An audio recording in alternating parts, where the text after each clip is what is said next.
This Fox 54 Sports Special Presentation, Sports Extra, a look at the SEC 2024, is sponsored by Hardee's. Now your hosts, Mo Carter, Nick Kuzma, and Simon Williams. Hello and welcome to our Sports Extra Special, a look at SEC 2024. I'm Mo Carter. To the right of me is Nick Kuzma. To the left of me is Simon Williams. Guys, let me be the first to say, we are so back. So back. Yeah, bigger league, more games on our channel, more games across college football that mean the most, and a bigger playoff. It's going to be such an exciting season. Absolutely. A very exciting season across the country and right here in the Southeastern Conference. So let's waste no time. Let's show you what's on tap. Simon? Alabama has a new coach at the helm, but the Tide still have a goal of winning a title in T-Town. And down on the Plains, Hugh Freeze is trying to improve things with the Tigers in year 2 of his reign. Kirby Smart and the Georgia Bulldogs are prepping to make a run for an SEC title and potentially a CFP natty. Plus, the SEC now has 16 teams with the addition of Texas and Oklahoma. And we will wrap up this year's special with the key games of 2024. Nick?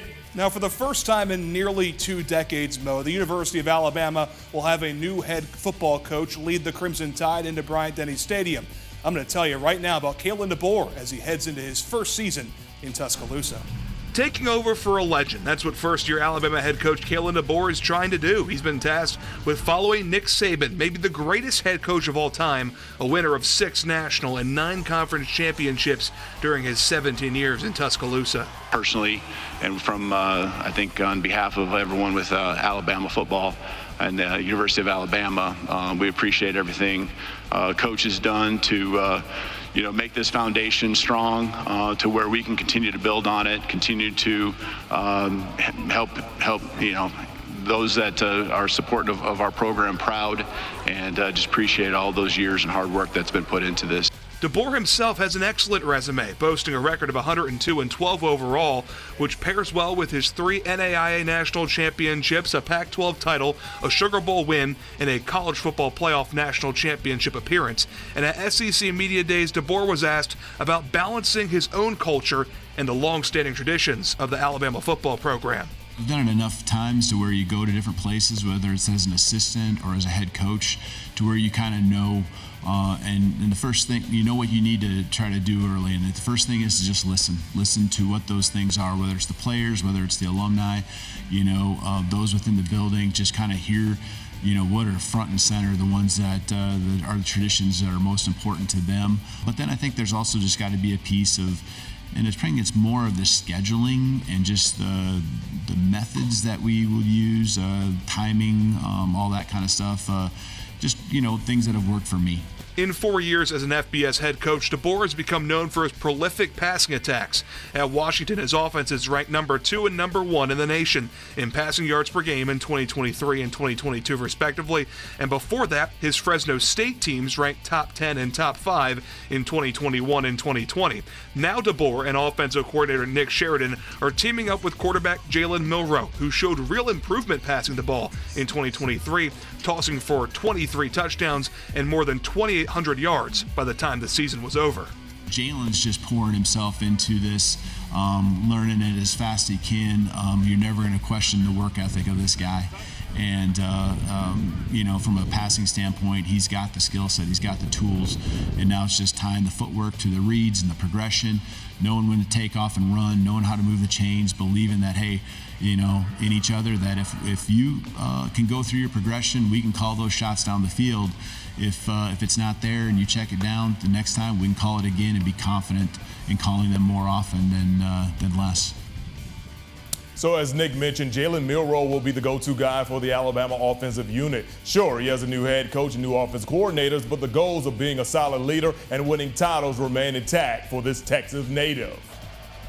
It's been quite a year for Jalen Milroe. We witnessed the Texas native get benched following a loss to the Texas Longhorns at home. Then saw him regain the trust of his teammates and lead Alabama to an SEC football championship in Atlanta, only to come up one play short in last year's Rose Bowl. Milroe has used those downfalls and setbacks as the ultimate motivating factor. He's been able to share those same feelings with his team and even his head coach. What burn do you need more than being that close to a championship? And so for us, we're very passionate about each other, but also passionate about achieving short-term goals and long-term goals as we're going along this process. And we can always reflect and learn from it. And so, we shared that we shared the same experience from Coach DeBoer with failing to achieve a national championship. So now it's all about refocusing and focusing on our 2024 football season. With the hiring of Kalen DeBoer, Milroe now has an offensive-minded coach who has a track record of enhancing the play of his signal callers. Milroe was one of the first players to meet with DeBoer after being hired. The new Bama coach was very impressed with Milroe's on-the-field performance, but it's the things that he does off the field that sets him apart from many signal callers across the country. He dives into it, and there's no one that's going to beat him into the football facility from a player's vantage point. He's there 4:30, 5 o'clock for sure, every single day. And I know there's guys that have tried to beat him into the facility and they can't. But when he's there, it isn't just punching in the clock. He's done a great job, being efficient, doing everything he can, whether it's mentally, physically, to be ready for this fall. And when it comes to Milroe's play on the field in 2024, his new offensive coordinator says that he can be the best if two things are done on the field of play. Communication and time on task. I think a clear communication on the rhythm and timing by the quarterback, the route detail by the receivers and tight ends and running backs, because this game is one that, rewards people that trust each other. So much attention is understandably on how the Alabama offense is going to thrive under new coach Kalen DeBoer. That takes away some of the attention on the unproven element to this Alabama team. How will a cast of mostly new characters on defense perform? Let's take a look at the Crimson Tide defensive unit. To scout Alabama's defense, you got to set the benchmark based on last year. While the offense took weeks to gel around Jalen Milroe, the defense held it down, keeping opponents off the scoreboard on 72% of possessions. And the talent on that end was also really well distributed. 6 of the Tide's NFL draftees from this April were on defense, and they manned 4 different positions. So out goes high-end production, in comes new faces in important positions. Most notably, head coach and defensive coordinator, graduate defensive back and captain Malachi Moore shared how the coaching transition looked from the locker room.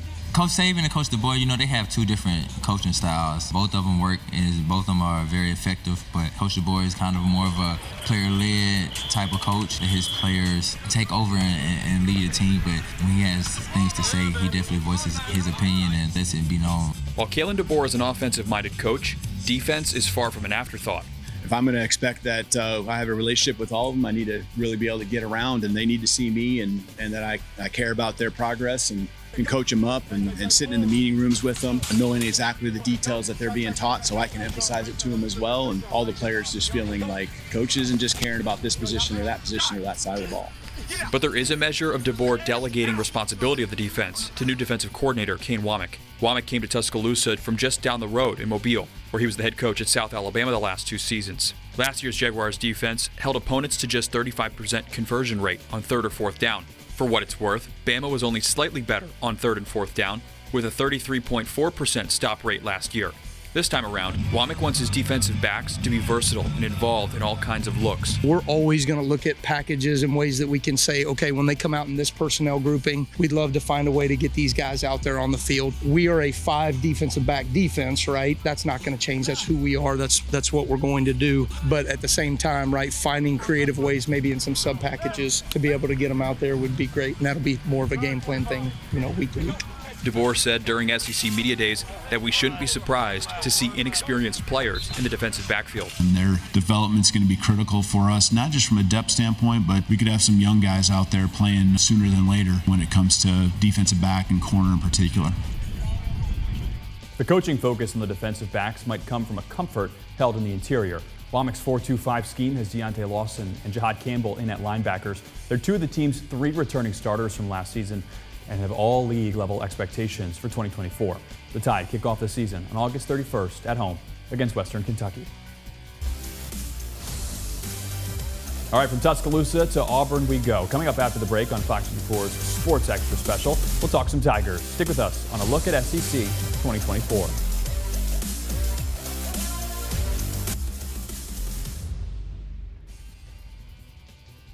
Down on the Plains, Auburn fans are looking for signs of progress in year 2 of the Hugh Freeze era. Much of last year was marked with disappointment in all shades. Embarrassment at home in a bye game against New Mexico State, heartbreakers against Georgia and Alabama, and falling apart in the Music City Bowl against Maryland. And while every position group stands to make an impact, the biggest room to gain can be made up by the man under center. I do believe we've improved our culture, our chemistry, and our roster. A unit ranked 71st in the country in points per game and 121st in passing yards per game needed some sort of refresh. So Hugh Freeze replaced Philip Montgomery with Derek Nix as offensive coordinator, assumed play calling duties himself, and brought in 3 new pass catchers. Penn State transfer Keandre Lambert-Smith and freshmen Perry Thompson and Cam Coleman reclassified to enroll early at Auburn. You start there for the traits. I mean, do they have the physical size and strength and speed to do that? Both of those kids do. It's really hard to judge, exactly how they'll handle everything, but it starts with a work ethic and a maturity about your approach, and don't think you have it all figured out. Be coachable, and Cam was absolutely that in spring. He's going to play. I'm very careful not to put unreal expectations on them just yet. The returners include quarterback Peyton Thorne, the majority of his protection up front, and his pacemaker running back Jarquez Hunter. Freeze opting not to shop for a QB in the portal was as strong an endorsement as Thorne could have gotten. He's thankful for it. It's huge, honestly. At the quarterback position, your coach having your back is huge, to be honest with you. To hear those things from Coach Freeze is awesome. I feel like me and him are really on the same page right now, and we're working to really see eye to eye on everything with the offense, and that comes with watching film, that comes with being on the field and asking questions, and I think that we're really in a good place right now, and that's going to continue to get better. While the O-line maybe establishes the floor for the Auburn offense, it's up to Thorne to elevate the orange and blue to its potential. And early through practice, Freeze said he was meeting the mark. He's had some really good moments where he did some things that made me go, all right, that was smart. And then it's all about him understanding what the fixes are, particularly in our RPO game and in our protection game. Freeze says he's made progress in year 2 of every coaching stop he's been at.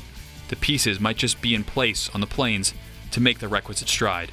The standard and accountability and culture is getting better. The chemistry among the staff is better, which is breeding confidence into our players. So I think we're on the right track.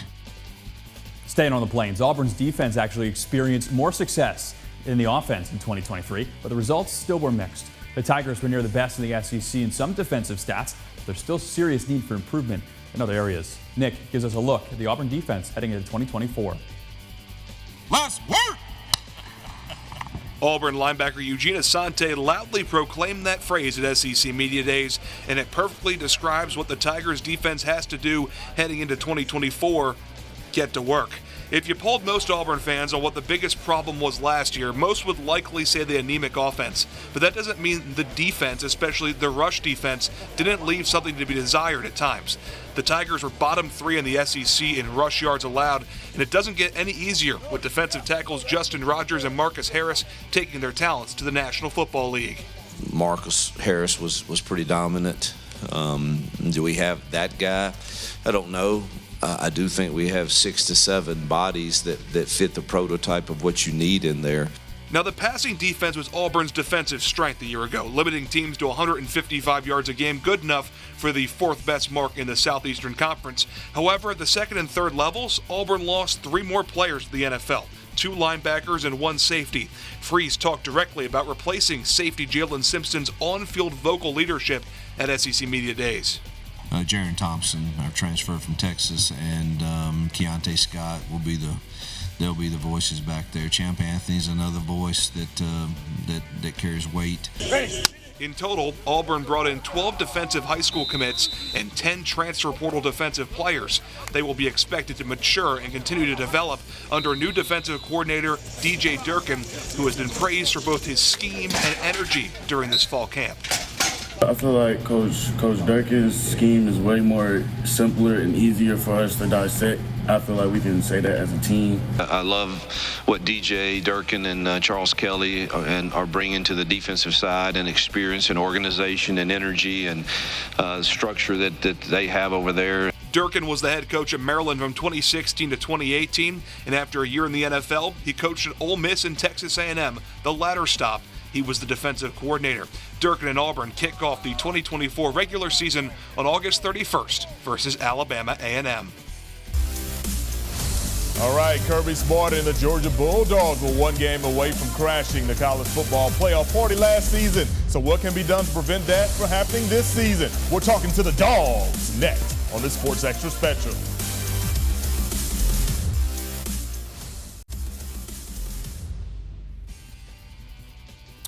Welcome back. Once again, the University of Georgia is the favorite to win the SEC in 2024. Members of the media had Kirby Smart as the overwhelming favorite to capture the league's top honor. But if you ask Kirby Smart about that, he will flat out tell you that his team isn't ready for life at the top, at least not yet. Last season, the Georgia Bulldogs spent every week except for one ranked at the top of the AP Top 25 poll. But when they faced Nick Saban in Alabama in Atlanta, they suffered their costliest loss of the season, a defeat that kept them out of the CFP. We did not have a lot of enthusiasm, didn't play to the level that I think we need to play to. The Bulldogs bounced back by trouncing Florida State in the Orange Bowl, and since then they've been focusing on being dominant and perfect. Coach Kirby Smart has been pleased with the progress during the offseason, but he feels that more must be done to capture championship gold. I have been pleased with all the details that go into the leadership in terms of showing a younger player how to do it. Guys are coaching guys are on time, which says a lot about them as people. But we got a long way to go as a football team.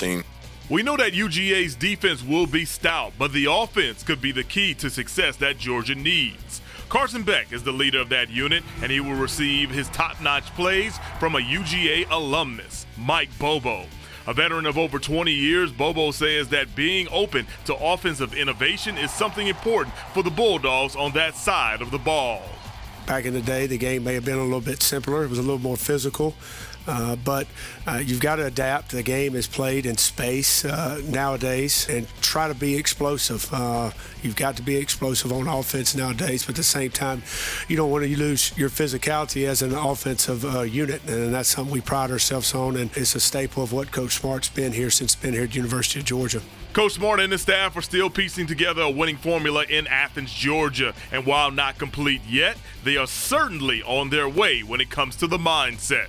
We try to reinvent our team each and every year with a new identity. I can't say what this team's identity is yet, but I can say they're well on their way to defining who they want to be and who they are, and I'm pleased with where they are in that progress. Now, Georgia's season begins in Atlanta against Clemson. If the Bulldogs play their cards right, then the ATL will be seen multiple times because Mercedes-Benz Stadium is home of the SEC Football Championship, a Peach Bowl quarterfinal, and this year's CFP national title game. How about the newcomers to the league? Let's start with the Oklahoma Sooners. Head coach Brent Venables enters year 3 at the helm. Things started off rocky in year 1, but year 2 yielded a 10-3 record in Norman. That was in the Big 12, so how will the success translate to the SEC? Especially when they have to face Alabama and LSU in back-to-back weeks. Brent Venables understands that this is not going to be a cakewalk. We're excited for the challenge. As competitors, as a football program, Oklahoma, isn't intimidated as a football program. We're running towards the SEC. I think that goes without saying. We've looked forward for the last several years for this partnership to be a part of an amazing conference, the best conference in college football. How ready we are, we're excited for the challenge.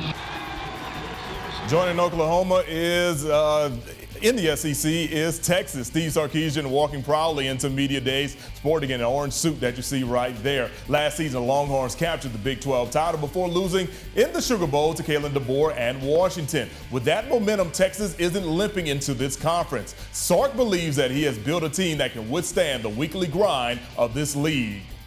It's having the mental fortitude to refocus again.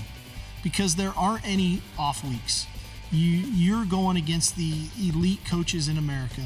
You're going against the elite players in America. You always have to strive to improve and try to get better. That's the task.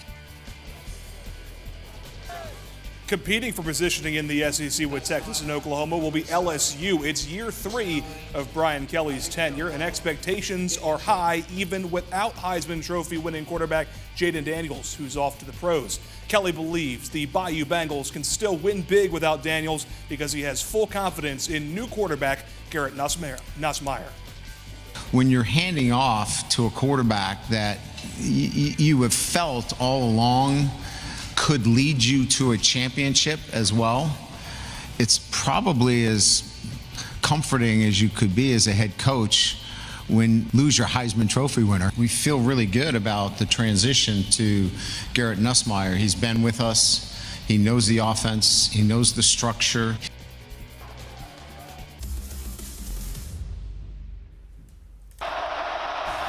Welcome back, everyone. We've got some must-see SEC games. So, Nick, tell us, what is your top pick? Yeah, my must-see SEC game is going to feature what I very well think could be a conference title game and a matchup of the college football playoffs. On November 9th, Kirby Smart and Georgia travels to the Grove to face off with Lane Kiffin and Ole Miss. If this game was played today, it'd be a matchup of the number 1 and number 6 teams in the country, the Bulldogs being the higher-ranked squad. Hotty Toddy and UGA did play last year, and Georgia smoked the Rebels 52-17. Definitely expecting a much tougher game this year. By the time Ole Miss plays Georgia, they will already have played preseason ranked teams LSU and Oklahoma. Georgia will have already played preseason ranked teams Alabama and Texas. This round of conference realignment actually posed the rare circumstance where a rivalry is renewed. Most times it shreds up decades of history, but this year it welcomes the return of the Texas and Texas A&M rivalry. The Longhorns are the Aggies' most played opponent, and the Aggies are the Longhorns' 4th most played opponent all time. We haven't had a game between these two teams since 2011. Now that changes at the end of November when UT visits A&M in a game that very well had real ripple effects on the rest of the league. You know, Simon, I'm actually surprised that game was not on Thanksgiving night this year, but it could change in the future. October 19 is the date for me. Georgia travels to Texas. These are the two teams that are predicted to rep in the SEC championship game. Kirby Smart will match wits against Steve Sarkisian in Austin. Definitely be a top 10 battle. So, guys, we've ran through the SEC. You ready to have fun for the SEC season? Bring it on. Absolutely. All right, have a great night, everyone. We'll see you next time.